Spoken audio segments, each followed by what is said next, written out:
Hello there.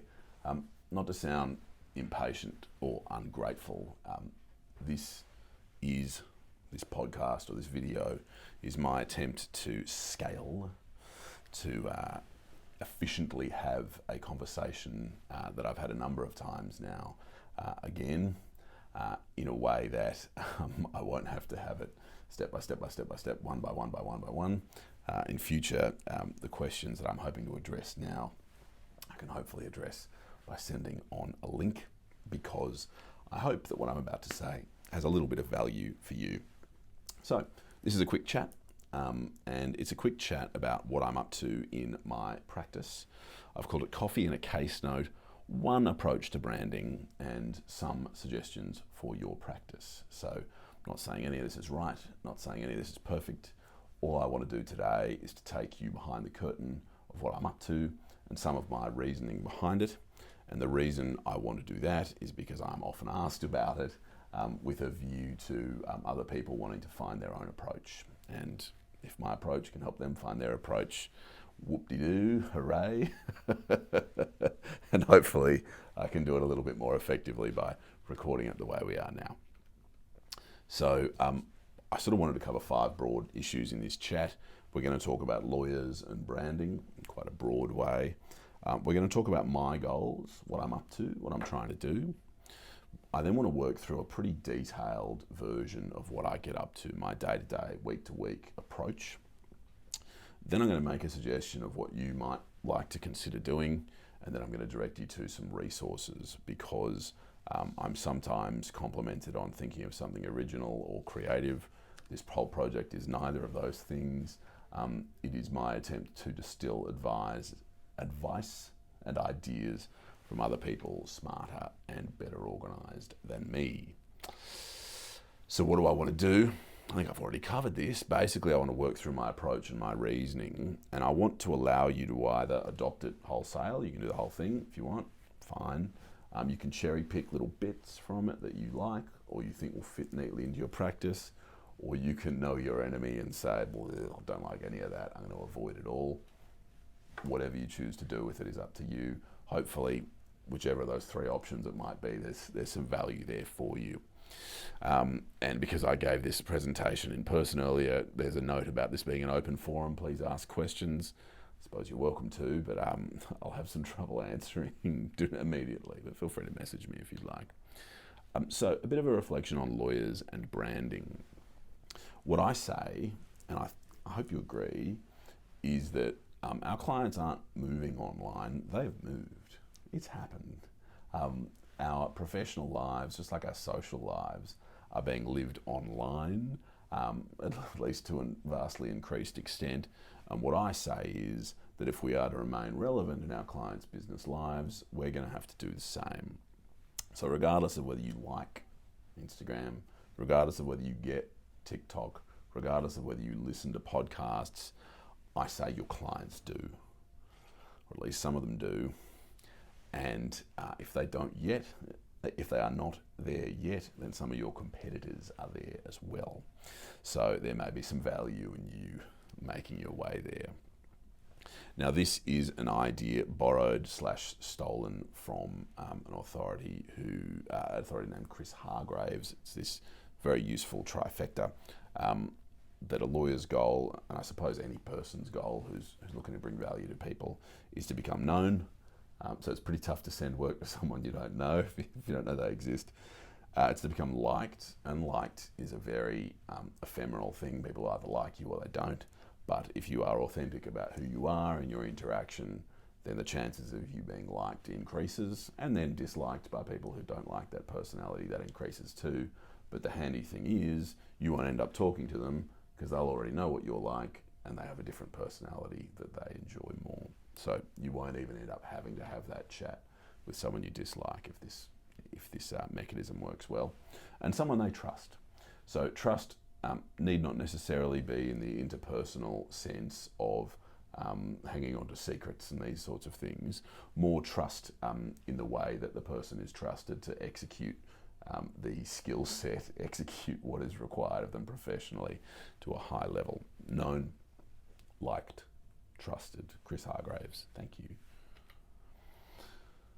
So the technology we have available to us today is unprecedented. I mean, it's a pretty magical thing to think that what I'm looking at is also my telephone, which is also my television, which is also my radio, which is also my bookcase, which is also et cetera, et cetera, et cetera, et cetera. It's also my Rolodex. It's also all these sorts of things. So it's a pretty amazing thing to think that we're all walking around with supercomputers in our back pocket. And what I say is the supercomputer that's in your jacket pocket or on your table or on a tripod on your desk is a key to access a different way for you to go about executing your professional strategy. What I say is particularly valuable for me is that this changed landscape allows you to scale some of the relationships you would have had to previously manage interpersonally, directly. So your quarterly beers with Julie, if Julie's going to be a potential referral source for you, in the hope that she might become a referral source for you, getting beers with her each quarter, catching up in Feb, catching up in May, catching up in August, catching up in November, etc. That front of mind exercise where you're trying to be front of mind for Julie when she has a matter come in and she needs to think of what lawyer to use, I say that or that CLE presentation you presented to 9 people who were interested in your niche area of practice, and you worked for tens of hours on it, and the 9 people heard it and thought it was amazing, and that's basically the end of the story. I say those efforts, with the help of the supercomputer in your back pocket or jacket pocket or wherever it is, can now be scaled, to use that buzzword, in a way that gets more work from them. So it's a chance to better leverage that time and that effort that you're applying. So what am I up to? What is my goal? Well, basically, I'm trying to build a profitable, sustainable, I guess that's two fairly trite adjectives, corporate and commercial litigation practice. I want to generate one pretty substantial piece of commercial litigation per year. And hopefully that's going to run to final hearing, and depending on how final hearing goes, perhaps a couple of steps further down the line from there as well. So hopefully, if I have created a machine or a set of relationships that generates one substantial piece of commercial litigation per year, there are also reasonably large and moderate size other pieces of commercial litigation and advice work and chances for ADR and this sorts of thing that might pop up along the way. So what I say is I'm going to retire at 72. That's in 35 years. I'm 37 now, even though I look about 97, and my apologies for that. I say 35 years more work, 35 more of these substantial matters, and elsewhere I've said that means 35 phone calls. And in my head, that 35 phone calls means I want to be the person in my head the accountant thinks of to say, oh, who am I going to call about this difficult matter? I might call James. I want 35 of those. We'll get into that. So the question is, if I want my 35 big matters, one per year for 35 years, how am I going to do that if my existing client base is not sufficient? My answer to that is building relationships with the trusted advisors of potential litigants, right? So if you are a potential litigant, if you're staring down a big ugly dispute and it is looming, there's every chance you've got a law firm you know, like and trust. And I'm sure they're very, very good, and there are lots of great law firms, and that's awesome. And so that potential litigant should just go off and instruct that lawyer, and that's the right outcome. There are some potential litigants who, for whatever reason, may not have a firm that they would turn to in that scenario, and they may have to do some thinking. They might say, well, things are turning a little bit ugly. How are we going to decide who to instruct? And what I say is that a potential litigant in that scenario might turn to, I find this phrase really useful, but I apologise if I'm misusing it, a trusted advisor. They might say, what lawyer should we use? Who would know a lawyer? And the answer to that is that the potential litigant's financial advisor might know a lawyer. Their management consultants might know a lawyer. The in-house counsel they use might know a lawyer. The experts they use, accountants they use might know a lawyer. And so my goal in this exercise, or one of them, is to bring value to these trusted advisors. So hopefully an accountant or a management consultant or whomever might see one of these videos and they might learn a little bit from it. And I'll work through the mechanics, but in essence, I might marginally increase my likelihood of being the lawyer thought of by one of those trusted advisors. So the elevator pitch, which is still a phrase that I find awkward, but we'll lean into it. But essentially is to become Batman for the accountants of Sydney. If the accountants of Sydney, if their clients have problems, I want to be the person that they think of, that they pick up the phone to say, do you know who might be able to help with this one? James might be able to bring some value. But how? We keep coming back to this practicality. How? How are we going to bring this? How does Batman, how does accountancy Batman work? Right. This is how this theoretical accountancy Batman works. Essentially, this is stealing or making use of or taking value from an idea from this amazing guy called Gary Vaynerchuk, who I'm totally obsessed with, and we can talk about another time if you would like. But in essence, he has this this mechanism that he refers to, and is the title of one of his books that I hugely enjoy, probably goes without saying, called Jab, Jab, Jab, Right Hook. Now, I'm not a boxer and I know very little about boxing, but my understanding is that you use your jabs, your little ones, to maneuver someone into a position, and you use your right hooks, if you're right-handed, as your big ones to try to really land something, to try to really progress your interests in the boxing match. So he uses that as a metaphor to say give, give, give, ask. So what I'm trying to do is I'm trying to give. I'm going to try to be non-transactional and just push out valuable stuff into the market. And from time to time, I might ask. So having give, give, give, from time to time, I might take a moment to say, oh, does anyone know, quite literally, does anyone know any accountants who I might be able to bring some value to? Or does anyone have a problem with X? Or could someone comment on Y? Or even quite literally, could someone subscribe to my podcast or rate it or review it or tell your friends or whatever it might be? So it won't directly be, hey, give me my work, give me your work, sorry. It'll be an ask. It'll be a say, would you mind, and hopefully doing something that's fairly easy, would you mind raising in conversation that you saw a nice video with a nice lawyer from Sydney, and if the conversation goes well, would you mind passing the link on, or something like that. So a fairly gentle ask. But yes, give, give, give. Then if the time is right, you feel, ask. And so it's this point here, this giving at scale. Hopefully that means there's no pressure on one relationship. So if we go back to beers with Julie, right? If we're focusing on using Julie as a referral source and hopefully bringing a lot of value to Julie and being on the phone to Julie and sending Julie an occasional email, hey Jay, Julie, did you know about decision blah? Did you know about issue X? We're trying to bring value to Julie with the help of turning her into a source of referrals rather than a potential source of referrals.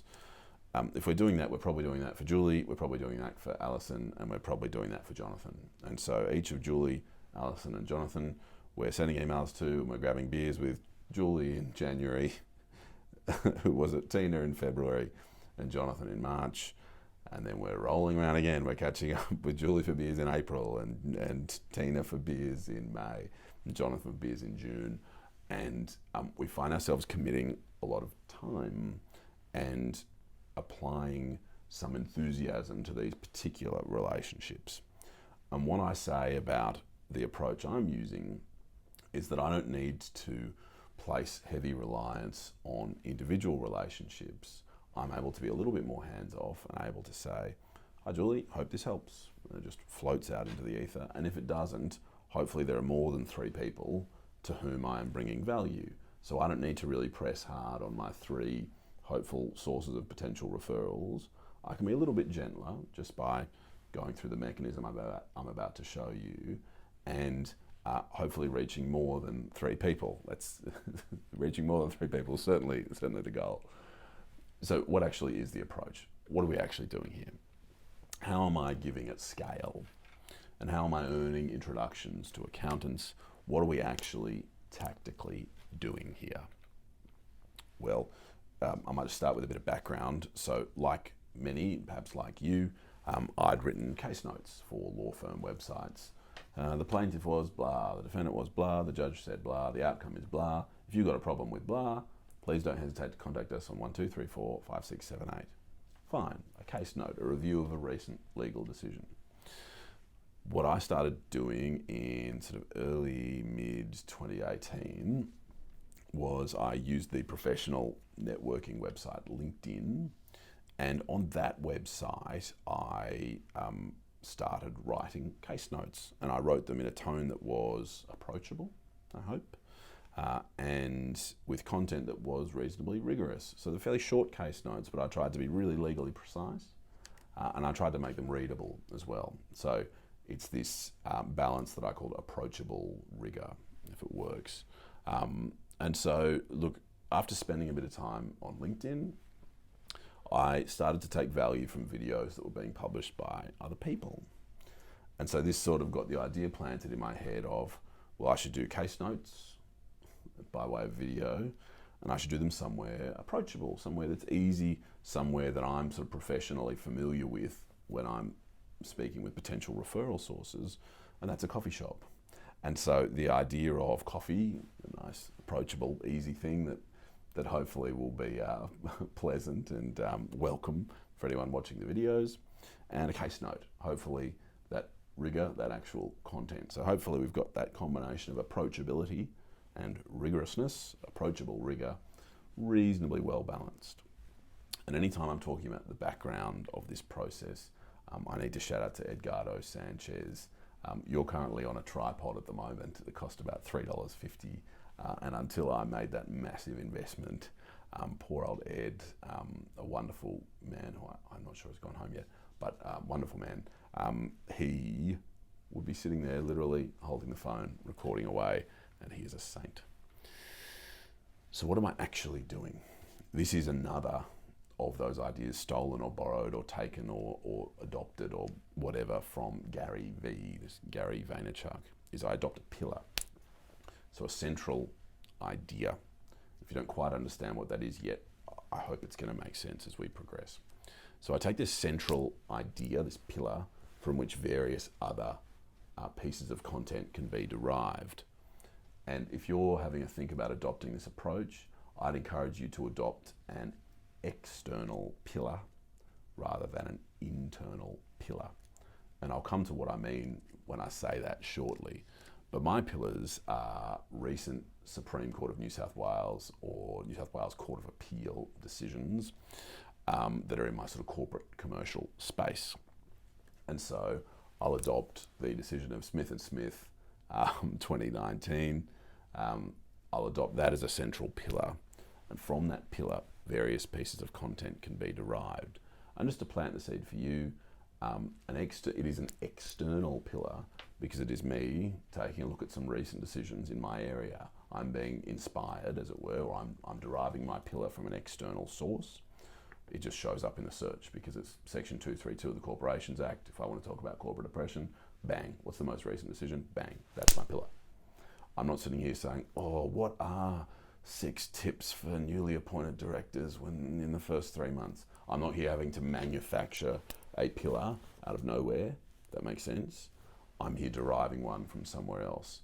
So rather than having to wait for the muse to visit me, I'm able to just say, oh, well, yeah, Section 232, click, click, click, refresh. Hang on, have I done that one? Oh, no, I haven't done that one. Oh, okay, cool, bang. That's the next pillar. Hope that makes sense. And then essentially, the content derived from this pillar is either written, it is either video, which is what I'm recording now, but it might be that you're hearing that on a podcast, so it can also be audio. And we're going to work through how that all works. And I've thrown a link up here to the Gary Vaynerchuk content model, Gary V content model. It's a slide deck, and it is pretty amazing. And I'd encourage you to sniff it out if you are intrigued, and frankly, to stop listening to this or reading this or watching this and to go find it. But if you haven't done that, let's keep chatting.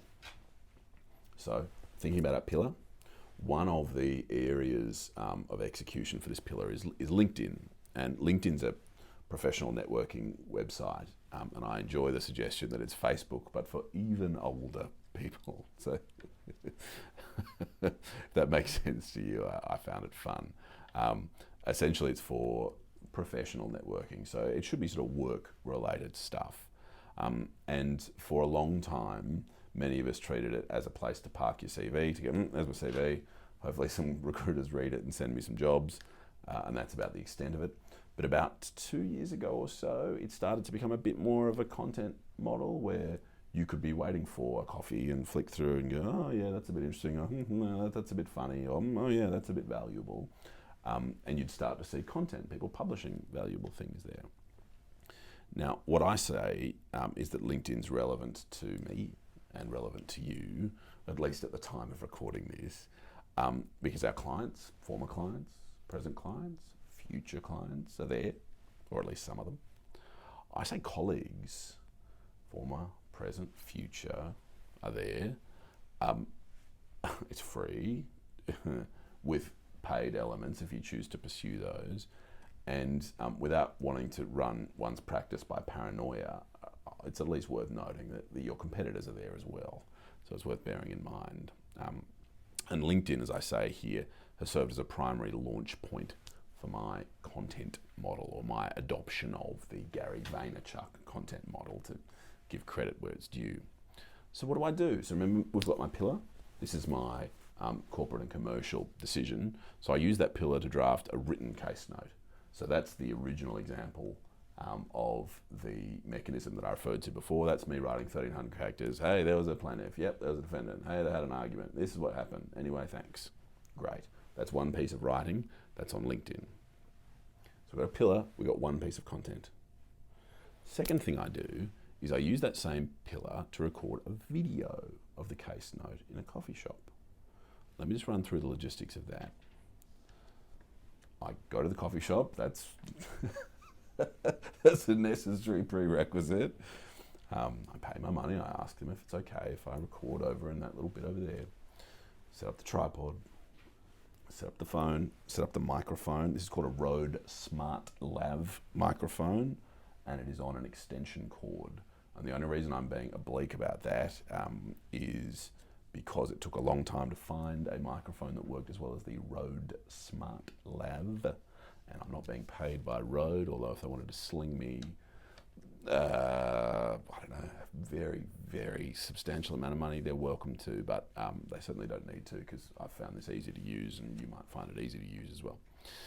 All right, so we're there in the coffee shop. We've put up a tripod. We've got our phone recording. We've clicked in our microphone. And we are recording. Now, what are we recording?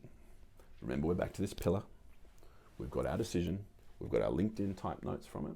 We're now in the coffee shop with a small coffee this size, this size in front of us. Sorry, it'll generally be small little piccolo. We're having a sip.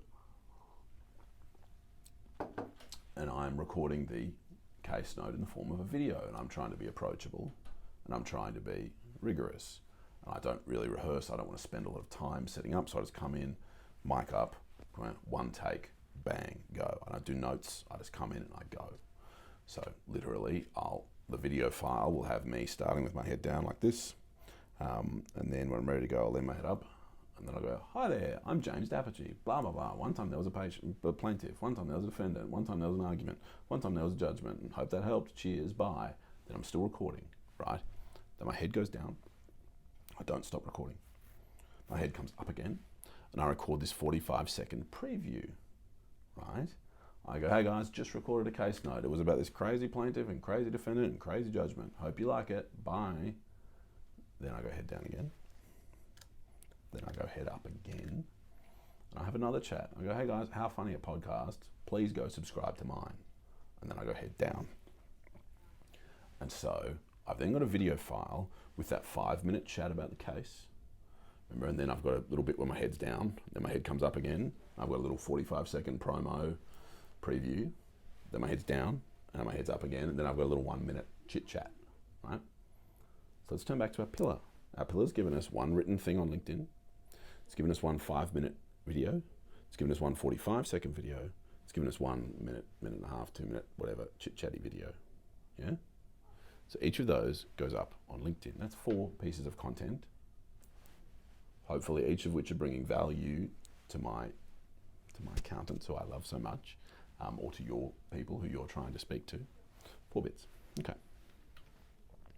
And then while we're on LinkedIn, my interaction strategy is that I don't make a lot of time to send connection requests these days, but if I did, I would be sniffing out relevant people who might be senior-ish, but perhaps senior junior, and junior enough to actually have the time to interact with me at spots that I would like to bring value to in future, and to sort of think of as somewhere that might be people who I want to interact with in future. I accept most connection requests, a commanding majority of them, and another point of view stolen from Gary Vaynerchuk is this $80 strategy. It's where you make useful and substantive, genuine comments, not like, yeah, sick, fire emoji, or yeah, you got it this time, blogsy type comments, actual comments of substance on the posts relevant to target people. So what I'm doing, and I say I'm doing, I'm probably not making enough time to do this, but I should. What I should be doing is finding posts from accounts that are relevant to accountants. And I should then be taking the time to say, all right, here's what I think about blah. Yes, this is very, very good. 1, 2, 3, 4, here are my views. And hopefully a comment of genuine substance that contributes to the conversation. The reason for this is that if it is a post relevant to accountants, they're hopefully seeing me make relevant, useful comments for them. If it is posted from an account relevant to accountants, hopefully that is an account that sees me as someone doing stuff that's relevant to them. And hopefully, frankly, I'm just employing the same strategy of bringing value, sending it out there, and seeing what happens.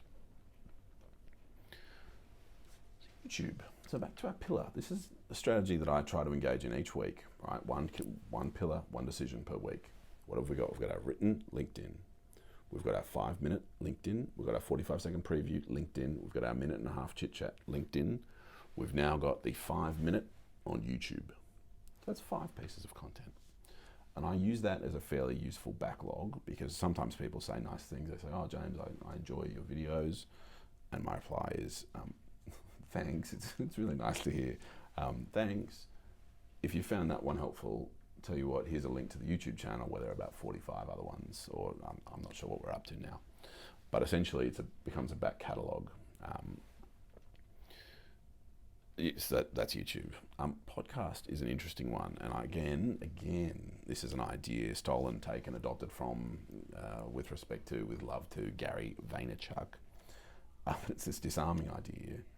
It's you rip the audio from the longer form video. Remember the 5-minute one where you've actually got your content about the case? When I say rip it, depending on what video software you're using, you can go click, save as audio, bang. You rip that. You use an app called Anchor, and I understand there are other ones, might be called Whooshka or something, but I use Anchor and I think it's amazing. You rip that, and it automatically, or within hours, once you've set up your various accounts, it uploads that audio to Spotify, Google Podcasts, Apple Podcasts, Stitcher, any other podcast provider. There are 9 or 10, right? So let's turn back to what we've got. I mean, the podcast point I think is pretty amazing. So we've got our pillar, decision. So my pillars are our case. We've got our LinkedIn writing, our LinkedIn 5-minute, our LinkedIn 45-second, our LinkedIn 1.5-minute, our YouTube full length, a podcast on 9 locations. So we are up to 14, 15 pieces of content.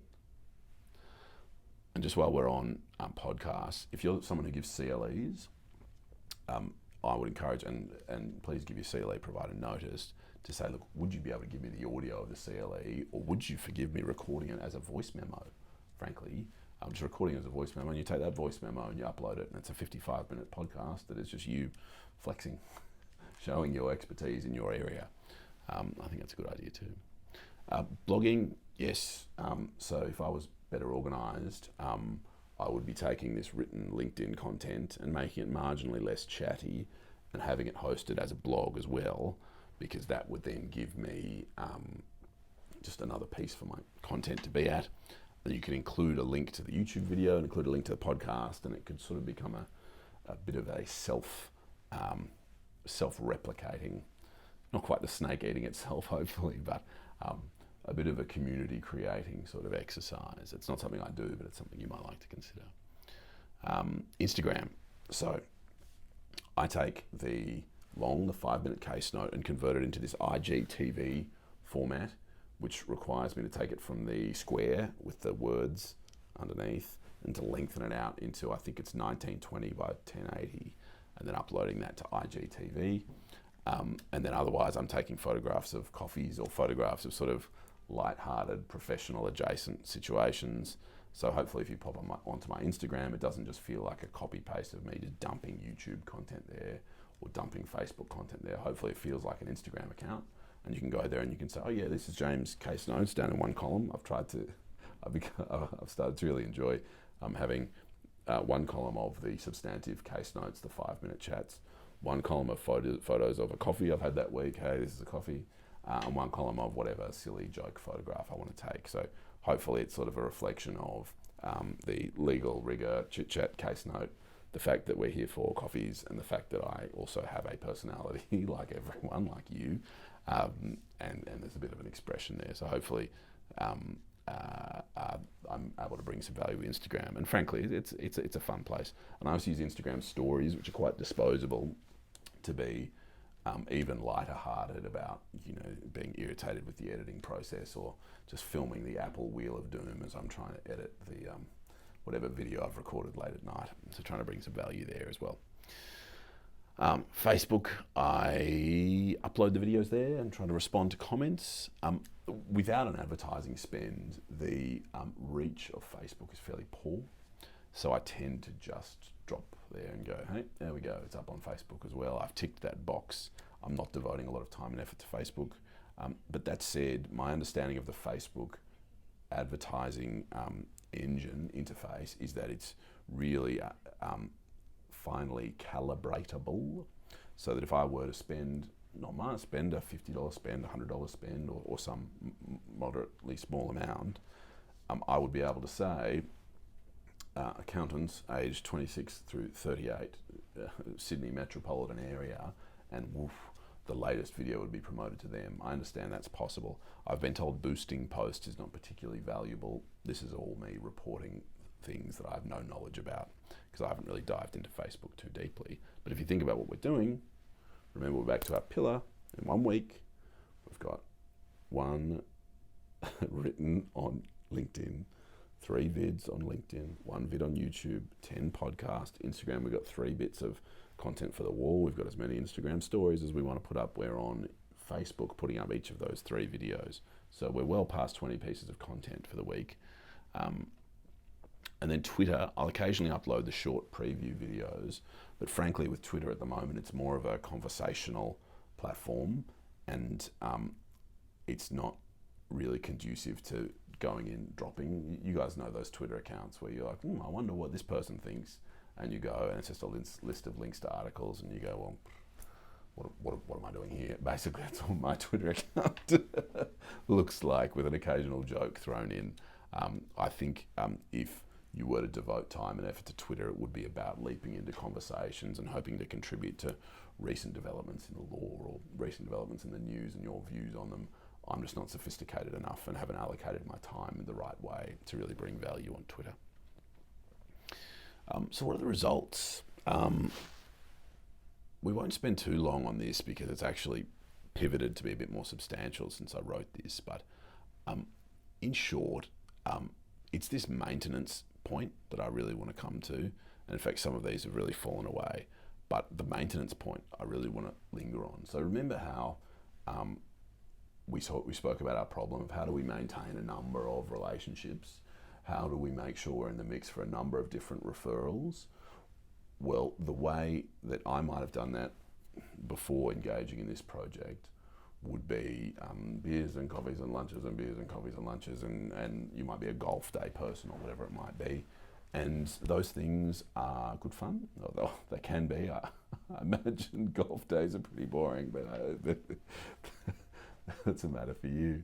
But in essence, it demands a lot of time, and it's time away from whatever, it's time away from work. You might be desperate to get back to work and do some work, or your family, or writing fan fiction for the Marvel Cinematic Universe, or whatever it is that floats your boat. And so the idea of scaling that effort, and of scaling the effort of doing a really heavy-duty niche CLE, you've spent a lot of time working on drafting a talk, you've spent a long time drafting. I think there's value in that. So it's that real scalability maintenance point that I think's valuable. Oh, and that kind of what's next point. So as this project's progressed, I've sort of come to feel a little bit oriented in many of these different platforms. Like, I think I know what people, broadly speaking, are up to on LinkedIn. I think I know what people, to an extent, are up to on Instagram. I think I know a tiny bit about Facebook. I think I know a tiny bit about Twitter. I think I know a tiny bit about YouTube. The point is not to dominate any of those. One of the points, or one of the benefits, is that I suspect that when the next thing comes, whatever the next thing happens to be, contact lenses we all wear that project another person in the room or whatever, that I'll be marginally better equipped to pounce on that, because I've got oriented marginally better than some in the current landscape. So I've now got a TikTok account, which I think has 2 followers if you're inclined to join the party. And I've applied for a LinkedIn Live account, and we'll see if either of those things mean anything to anyone in a week's time, or whether they've exploded and got big, or imploded and gone down, or whatever. But that next thing orientation, I think, is a genuine possible benefit. So that's me. Now, let me spin around and talk about how you might like to be oriented.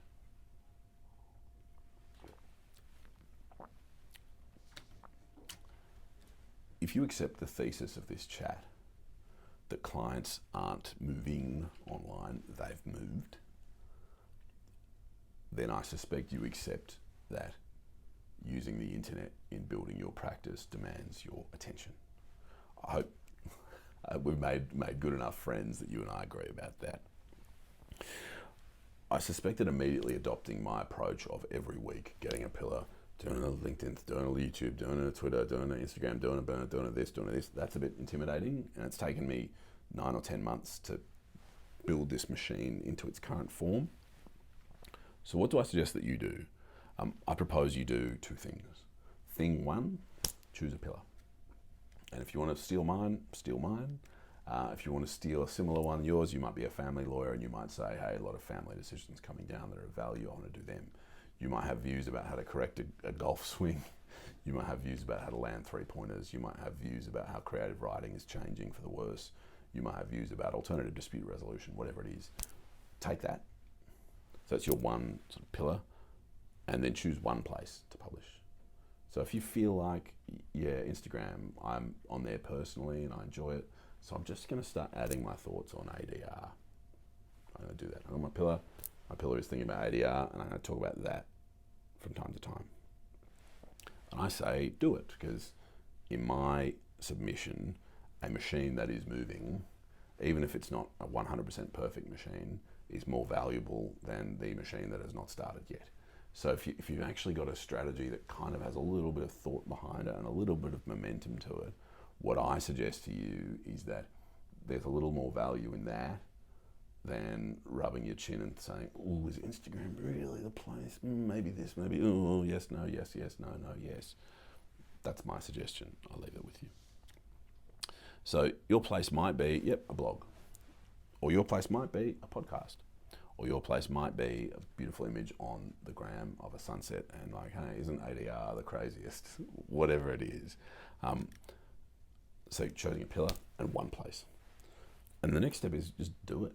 And so do it in some regular way that works. So every fortnight, another pillar, another Instagram post. Great. Another fortnight, another pillar, another Instagram post. Then life gets busy, maybe 3 weeks, another pillar, another Instagram post. And it's that regularity, that sort of momentum where it just becomes a part of your practice that I've found quite beneficial for me. It sort of means that your head is not in the space of saying, oh, I need to start do this crazy thing. It's like, oh yeah, hang on, what time of the week is it? Yeah, okay, I've got to get to that, ho-hum. It just becomes part of the rhythm of your week. And then gradually add steps.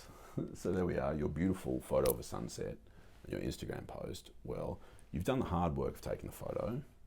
You've done the hard work of thinking some lovely thoughts about it. Let's just take that same photo and just expand slightly on those thoughts, and it's a blog post. And all of a sudden, wackadoo, we are publishing meaningfully about ADR or golf swings or three-pointers or whatever. And we're doing it in two places. And we're doing it regularly, and the wheels are turning. And what I then say is, once the wheels are turning, you sort of maintain what's turning, and then you try to add another step.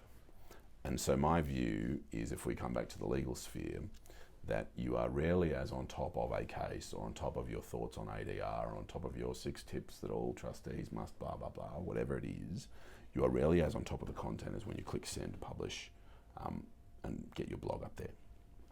So I say that may well be the time, if you're inclined, to whip out the phone, whip out the Rode Smart Lav microphone.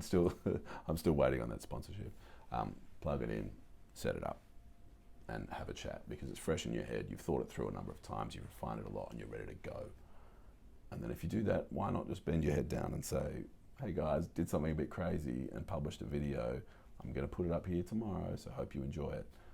And then what you've got is 2 different videos. You've got your short little one saying, ooh, I hope this is okay. Chuck that up on Monday.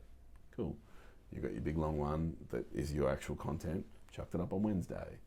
And then on Friday you can say, how funny is it publishing videos, you guys? If you've got any thoughts on future videos, let me know. And so it may even be that having done your blog post and your Instagram account, and then your video, and then your preview from the video, and then a quick chatty little question, that you've actually found yourself with a content model that you're able to, without monstrous amounts of work, incorporate into your practice. Because what I can promise you, speaking directly from personal experience, is if you have built a machine that requires too much to maintain, or too much editing, or too much refinement, or too many people to leave and go set up, or too much equipment, or too much this, too much that, it'll just end up grinding to a halt. There's a reason why I've never been on this with anyone else, and the only person really who's been directly involved with it has been Ed, and he was involved with it for 6 weeks holding a phone, with all thanks to Ed. If you choose to embark on this, choose to embark on it in a way that works for you, is my suggestion. The other sort of gloss I want to add as we think about your pillar and the things we're adding to them, because don't forget, we had your pillar, you're doing your nice sunset in your Instagram post. Then we had your pillar, we're doing the sunset and the blog post. And then we had your pillar and you're doing the video with the preview that was going on LinkedIn, and then the question about future topics. Well, we're also putting that video and that preview up on Facebook. And don't forget that we ripped the audio, didn't we? Didn't you? You ripped the audio and put that on your podcast, and it went up to 9 different locations. And in between then, you had a couple of Instagram stories of setting up to take a photo of a sunset. And then all of a sudden, you have a model that allows itself to keep working. And let's say you're looking for business from me, and let's say I'm tossing up between you, who I've never met, Blogsy down the street, whose firm has a brand name I've heard of, and Blogsy, who I went to a private school with. I say that without the content model you've put in place, you have 0 chance of competing with Blogsy down the street or Smithy from school. I say because you've done all that, you marginally come into the mix. And let's say the matter I'm worried about is about golf swings, and you've got all this golf swing stuff out. Blogsy says, oh yeah, I know a bit about golf swings. Smithy says, our firm does everything. And then you're sitting here, you've taught me everything I know about golf swings. Well, you're then putting genuine thoughts into my head about if it's a matter for me or it might be a matter for my client. I might be sitting here saying, well, you know, I've learned a lot about golf swings from this person who's publishing these accounts. That's a good brand name over there, fine. That's a good friend over there down the street, fine. This is also a good spot to talk about golf swings or whatever it might be. And so that's essentially the heart of it. Just hopefully in a minor way, increasing your prospects of being considered. That's certainly the way I think of it for myself. Some resources. What I hope is that if you took any value from this, or if you were at the start, you just turned it off and went to find every single thing Gary Vaynerchuk has ever done, because he is utterly, totally and completely amazing. I encourage you to find him, chase him down, read and watch everything he's done, blah, blah, blah, all that sort of stuff. can I encourage you to check out a couple of other resources as well? Mitch Jackson, lovely lawyer from Southern California, who I suspect has a great marathon time. He's always running, and he's a lovely guy to deal with interpersonally, but he's also a lovely presence in his socials. He's sort of a warm, smiling presence, and he's smart. So pretty good combo. He's got a book out that's useful. He's also got a podcast and this sort of thing. And Chris Hargraves, who I think I shouted out earlier as well, he has a podcast up that is a series of 5-minute little grabs, and it's just super digestible. So if you're staring down a 45-minute podcast of the 10 things you should be doing for your practice, it's easy to feel like, yeah, right. The strength of this digital marketing mastery for lawyers podcast is its step-by-step, one-by-one, little click-by-click approach. There's other stuff. I'm really enjoying the Beyond Billables podcast as well. Michael Bromley hosts. That's a sort of an insight into how other lawyers are running their practices that might assist you too. But there's heaps of cool stuff. That's the end of the chat I had for you today. This whole thing, you can see my phone's on Do Not Disturb. That's handy. Let's just do this. The whole point of this chat today, guys, was to give you a bit of a resource and to allow me to say, look, if you're interested in what I'm doing, this is what I'm doing. Bang, here's this video. So I hope, or indeed, here's this podcast if you're listening. So what I hope is that as my voice gets drier and raspier as the evening wears on, what I hope is that there's value here for you. And I hope you have a great day. And it's about the end of it. Thanks for taking the time, and thanks for spending it with me.